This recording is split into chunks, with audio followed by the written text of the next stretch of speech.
Hi, ഞാൻ George Antony. ഇന്ന് ഞാൻ നിങ്ങളുമായിട്ട് ഇങ്ങനെ വീഡിയോ ചെയ്യണത് എന്താണെന്ന് വെച്ചാൽ രാവിലെ എനിക്കൊരു നോട്ടിഫിക്കേഷൻ ഞാൻ ഇങ്ങനെ കണ്ടു. ഞാൻ അങ്ങനെ നോർമലി കാണാറില്ല, അക്കൗണ്ടല്ല, പേജുകൾ യൂസ് ചെയ്യുന്നതുകൊണ്ട് പലപ്പോഴും കാണാറില്ല. അപ്പോൾ ഇന്ന് കണ്ടപ്പോൾ എനിക്ക് ഇങ്ങനെ ഒരു വീഡിയോ ഇടണമെന്ന് തോന്നി. അപ്പോൾ രാവിലെ തൊട്ട് ആലോചിക്കേണ്ട ഒരു ഗ്യാപ്പ് കിട്ടിയത് ഇപ്പോഴാണ്. അപ്പോൾ വൈകുന്നേരം ആയപ്പോഴാണ്.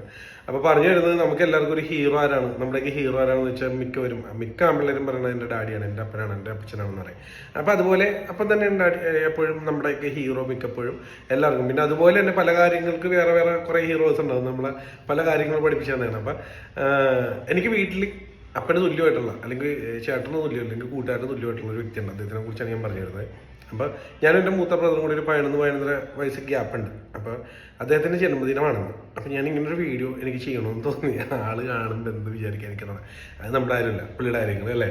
അപ്പം എന്താണ് പുള്ളിയുടെ കുറേ കാര്യങ്ങൾ നമ്മളിങ്ങനെ ലൈഫിൽ ഏറ്റെടുത്തേക്കുന്ന ഒരു വ്യക്തിയാണ്. അത് ചില നല്ല കാര്യങ്ങൾ, ചിലതല്ല കൂടുതൽ നല്ല കാര്യങ്ങൾ എന്നാൽ കുറേ അല്ലെങ്കിൽ കുറച്ച് ചീത്ത വശങ്ങളും ഉണ്ട്. അതെല്ലാം മനുഷ്യനും ഉണ്ടാവും, എനിക്കുണ്ടാവും, നിങ്ങൾക്കും എല്ലാവർക്കും ഉണ്ടാവും. അപ്പം നല്ലത് നമ്മൾ എടുക്കുക, ബാക്കി മാറ്റി നിർത്തുക.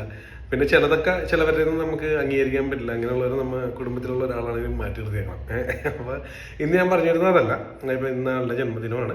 എൻ്റെ മൂത്ത ബ്രദർ, ഞാൻ പുള്ളിയുടെ ഒരു 11 വയസ്സോളം ഗ്യാപ്പ് ഉണ്ട് ഞങ്ങൾ തമ്മിൽ. അപ്പോൾ ഇടയ്ക്കൊരു ബ്രദറുണ്ട്. അപ്പം പറഞ്ഞു തരുന്നത്, ഈ പണ്ട് കാലത്ത് പഠിക്കുന്ന ടൈമിലെ അപ്പനല്ല തല്ലണ എന്നെ, പുള്ളിയായിരുന്നു കൂടുതൽ തല്ലണത്. ഈ ഗ്യാപ്പ് ഉണ്ടല്ലോ, പുള്ളിയാണ് എന്നെ കൊണ്ട് നടക്കണത് കൂടുതൽ കുഞ്ഞിലോട്ട്. അത് കഴിഞ്ഞിട്ട് ഇപ്പോൾ എനിക്ക് 9ാം ക്ലാസ്സിൽ 10ാം ക്ലാസ്സിലായിട്ട് പഠിക്കുമ്പോൾ ഉണ്ടായിരുന്നൊരു അനുഭവം ഇപ്പം മനസ്സിലാവുന്നതുകൊണ്ട് പറഞ്ഞാണ്.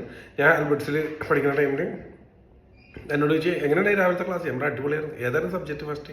ഞങ്ങളുടെ ഇംഗ്ലീഷ്. അത് എത്ര മണിയായിട്ടായിരുന്നു? അപ്പം എൻ്റെ ഊഹം ശരിയാണെങ്കിൽ 9 തൊട്ട് 9:45 വരെ ഞാനെന്ന് പറയണേണ്. ആഹാ ഏട്ടാ എങ്ങനെ ഉണ്ടായി? ഞാൻ പറഞ്ഞാൽ അടിപൊളിയായിരുന്നു എന്ന് പറയും. അപ്പോൾ പുള്ളിയാണ് പോയി. അപ്പോൾ അവിടുത്തെ രക്ഷപ്പെട്ട് പറ്റിച്ചല്ല. കുറച്ച് കഴിയുമ്പോൾ ഇങ്ങോട്ട് വന്നത് ചൂലും കെട്ടായിട്ട്. അപ്പോൾ അപ്പനപ്പുറത്തുണ്ട് ഇങ്ങനെ കൈയും കെട്ടിയേക്കുള്ളൂ. പുള്ളിയാണ് പണിയാണെല്ലാം നടത്തുന്നത്. അപ്പോൾ പുള്ളി ചൂലും കെട്ടായിട്ട് വന്നിട്ട് പിന്നെ ഒന്നും പറയണ്ടേന്ന് ചോദിക്കേണ്ടതൊന്നുമില്ല, നല്ല കയറി. അത് കഴിഞ്ഞിട്ട് പറയണ പുള്ളി 9:30 ടൈമിൽ എന്നെ രാവിലെ മറൈൻ ഡ്രൈവിൽ വെച്ച് കണ്ടായിരുന്നു. അതുകൊണ്ട് പുള്ളി ചോദിച്ചത്. അപ്പം നമ്മൾ പറഞ്ഞതും തമ്മിൽ നല്ല ബന്ധമുണ്ടല്ല.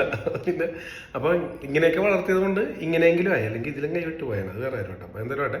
പിന്നെ ഒരു ഏജ് ചെയ്ത് നമ്മൾ എന്താ പറയുക, ഞാൻ പറഞ്ഞില്ലേ, കൂട്ടുകാരനാണെങ്കിലും ചേട്ടനാണെങ്കിലും അല്ലെങ്കിൽ അപ്പൻ്റെ സാധനമാണെങ്കിലും ആ രീതിയിലാണ് പുള്ളി നമ്മളെ കൊണ്ടുവരുന്നത്. ഇപ്പോൾ എന്താ പറയുക, ഈ കാലഘട്ടത്തിൽ ഇപ്പോൾ ചിലപ്പോൾ ഒരു 2 ഡ്രിങ്ക്സ് അടിക്കുമ്പോൾ അവിടെ വന്നിരിക്കണമെങ്കിൽ അപ്പം മിണ്ടൂല. അത് കഴിഞ്ഞിട്ട് ചിലപ്പോൾ 2 ദിവസം കഴിഞ്ഞിട്ട് അല്ലെങ്കിൽ അതിൻ്റെ പിറ്റേ ദിവസം എന്നോട് അല്ലാത്ത രീതിയിൽ ഒന്നില്ലെങ്കിൽ മെസ്സേജ് ആയിട്ടോ അല്ലെങ്കിൽ നേരിട്ടാണെങ്കിലും ഗ്യാപ്പ് നോക്കി നിൽക്കുക. എന്നിട്ട് പറയും കുഴപ്പമൊന്നുമില്ല, ശ്രദ്ധിക്കണം, ഇങ്ങനെ എപ്പോഴും കൂടുതലാണ് വരുന്നുണ്ട്, ഇങ്ങനെ ആവശ്യത്തിന് മതി എന്നൊക്കെ പറഞ്ഞ്. കാരണം പുള്ളിക്ക് യാതൊരു ദുശീലങ്ങളും ഇല്ല. പുള്ളിയുടെ ദുശീലമൊന്നും പറഞ്ഞ് ഞാൻ അദ്ദേഹത്തിനെ കളിയാക്കണത് അല്ലെങ്കിൽ ആൾക്കാരെ ഒന്ന് പരിചയപ്പെടുത്തണമെന്നൊന്നും പറഞ്ഞാണെന്നറിയോ. പുള്ളിയുടെ ആകെയുള്ളൊരു ദുശീലം പാട്ടാണെന്ന് പറയാം. നല്ലൊരു പാട്ടുകാരനാണ്. അപ്പോൾ എനിക്ക് മ്യൂസിക് പരമായിട്ടൊക്കെ ഇഷ്ടമാണെങ്കിൽ ഞാൻ അദ്ദേഹത്തിന് ടാഗ് ചെയ്തിട്ടേക്കാം. ഒന്ന് പേജ് ഫോളോ ചെയ്തിട്ട് പാട്ടെങ്ങനെ ഉണ്ടെന്ന് നോക്കിയിട്ട് വരാം. ഞാനും പാട്ട് പാടുമെങ്കിലും എൻ്റെ അത്രയും വരില്ലെങ്കിലും വെറുതെ പറഞ്ഞാ ആളാണ്. നമ്മുടെയൊക്കെ പാട്ടെന്ന് പറഞ്ഞാൽ വേറെ ശരിക്കും പോകണം. അതിങ്ങനെ ധൈര്യമായിട്ട് ഫോളോ ചെയ്തു എന്ന് പറയണേ. അതൊരു ഇഷ്ടക്കേട് പറ്റില്ല, അത് ഉറപ്പാണ്. അപ്പോൾ എന്തായാലും ഫോളോ ചെയ്തേക്കുക അദ്ദേഹത്തിന്. പിന്നെ സമയം ഉണ്ടെങ്കിൽ ഒരു ബർത്ത്ഡേ വിഷസും കൂടി കൊടുത്തേക്കുക ഇതിൻ്റെ അടിയിൽ. പിന്നെ എന്താണ് കുറേ കാര്യങ്ങൾ ഇങ്ങനെ പലപ്പോഴും വരാറുണ്ട്. ഇപ്പോൾ ലാസ്റ്റ് കുറേ അനുഭവങ്ങളുണ്ട്. അതിൽ വേറെ ഇപ്പം മനസ്സിൽ വന്നത്, ഡിഗ്രി 4th ഇയർ ആയപ്പോൾ ഞാനെന്തോ 5 തവണയായിട്ട് ഓൾറെഡി എഴുതിയത്. ഡിഗ്രി 2nd ഇയർ ആകുമ്പോൾ 1st ഇയർ തോറ്റത് എഴുതാം. അങ്ങനെ നോക്കുമ്പോൾ ഒരു 5 പ്രാവശ്യമായിട്ട് എഴുതി. ആകെ 2 സബ്ജക്റ്റാണ് അന്ന് ജയിച്ചത്. ഞാൻ ലാസ്റ്റ് പുള്ളിയുടെ അടുത്ത് പോയി നിൽക്കണേ, പഠിക്കൂലെന്ന് പറഞ്ഞാൽ അടി കിട്ടും. അപ്പോൾ പുള്ളി വരുമ്പോൾ അഭിനയമായിരിക്കും ബുക്ക് വെച്ചിട്ട്. അപ്പോൾ ഒരു ദിവസം ഞാൻ കയ്യിൽ നിന്ന് പോയിട്ട് ഞാൻ പറയും, അതെ ബൈച്ചേട്ടാ, ശരിക്കും മൈക്കിൾ ആൻ്റണി എന്നാണ്, എൻ്റെ ജോർജ് ആൻ്റണി പോലെ പുള്ളി മൈക്കിൾ ആൻ്റണി. വീട്ടിൽ പഠിക്കുന്ന പുള്ളിനെ ബൈജു, എന്നെ ഷിജോയി എന്നാണ്. അപ്പം ഞാൻ പറയും വേറെ വഴിയില്ല, ഇത് ഇനി എനിക്ക് പറ്റില്ലെന്ന് പറഞ്ഞത്. അപ്പോൾ പുള്ളി എന്നോട് പറഞ്ഞാൽ എന്താണെന്ന് അറിയും, കുറച്ചേരം ഇങ്ങനെ ആലോചിച്ച് നോക്കിയെന്ന്. ആദ്യമായിട്ട് എന്നോട് സപ്പോർട്ട് ചെയ്തൊരു കാര്യമാണ്, നീ 10ാം ക്ലാസ് എത്തുമെന്ന് എനിക്ക് യാതൊരു പ്രതീക്ഷ ഉണ്ടായില്ല. എന്തായാലും +2 ജയിച്ചില്ലേ, +2 അല്ല +3 എഴുതിയിട്ട് ജയിച്ചു. എന്തായിക്കോട്ടെ, +2 ജയിച്ചില്ലേ, നിന്റെ ഇഷ്ടത്തിന് എന്താ ചെയ്തു എന്ന് പറയും. എൻ്റെ പൊന്നെ, അന്നുണ്ടായിരുന്ന സമാധാനം എന്താണെന്ന് വെച്ചാൽ ഇത് എഴുതിയെടുക്കാൻ പറ്റില്ലെന്ന് എനിക്കറിയാം. അത് കഴിഞ്ഞിട്ട് 27ാമത്തെ വയസ്സിലായിട്ട് ഞാൻ അത് എഴുതിയെടുത്തിട്ട് വേറെ കാര്യം. ആ ടൈമിൽ ഞാൻ 6 months കോഴ്സ് ഉണ്ടായിരുന്നത്. ഞാൻ ഡിഗ്രി എഴുതിയെടുത്ത്. ഡിഗ്രി അവിടെ വരെ പഠിച്ചല്ലേ, പലരും എൻ്റെ കൂടെ പഠിച്ചവരൊക്കെ പോകണ്ടെന്ന് പറഞ്ഞപ്പോൾ ഞാനും അങ്ങനെ പോയി എഴുതിയെടുത്തായിരുന്നു. ഞങ്ങൾ എല്ലാവരും എഴുതിയെടുത്തായിരുന്നു. അപ്പോൾ എന്തായാലും ഇങ്ങനെ കുറേ അനുഭവങ്ങളുണ്ട്.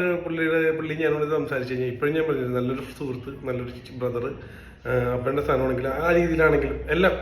അപ്പം പോയിട്ട് ഇപ്പോൾ ഒരു 7 കൊല്ലം ആയിട്ടാണ് ഞങ്ങളെ.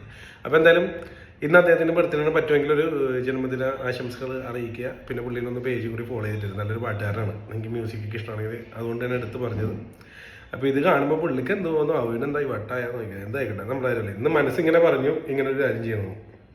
ഇതുപോലെ പരിചയപ്പെടുത്താൻ കുറേ ആൾക്കാരുണ്ട്. ഞാൻ പലപ്പോഴും അത് ഞാൻ ആലോചിച്ചാറുണ്ട്. ഇത് ബ്രദറിനെ കുറിച്ച് ഞാനിങ്ങനെ വീഡിയോ ഇടുന്നത് ഞാൻ ഇങ്ങനെ മനസ്സിൽ പോലും ആലോചിക്കാത്തൊരു കാര്യം ഇന്ന് രാവിലെ ഇങ്ങനെ മൈൻഡിൽ വന്നത്. അപ്പോൾ ഞാൻ പറഞ്ഞെങ്കിൽ ഇട്ടേക്കാം. അപ്പോൾ അങ്ങനെ കുറേ പരിചയപ്പെടുത്തേണ്ട ആൾക്കാരൊക്കെ ഉണ്ട് കേട്ടോ. കാരണം എൻ്റെ ലൈഫിൽ എന്നെ കുറേ സപ്പോർട്ട് ചെയ്ത് അല്ലെങ്കിൽ നമ്മുടെ ടേണിംഗ് പോയിന്റ് ആയിട്ടുള്ള കുറേ ആ ടൈമിൽ നമ്മൾ ഹെൽപ്പ് ചെയ്ത കുറേ ആൾക്കാരുണ്ട്. അത് ഇടയ്ക്കിടയ്ക്കായിട്ട് ഇങ്ങനെയൊക്കെ ഓരോരുത്തരെ കൊണ്ടുവരാം. എന്തായാലും അപ്പോൾ അടുത്തൊരു വീഡിയോ ആയിട്ട് കാണാം. പുള്ളിക്ക് പറ്റുമെങ്കിൽ ഒരു ജന്മദിന ആശംസകൾ അറിയിച്ചേക്കാം. Okay, bye, thank U.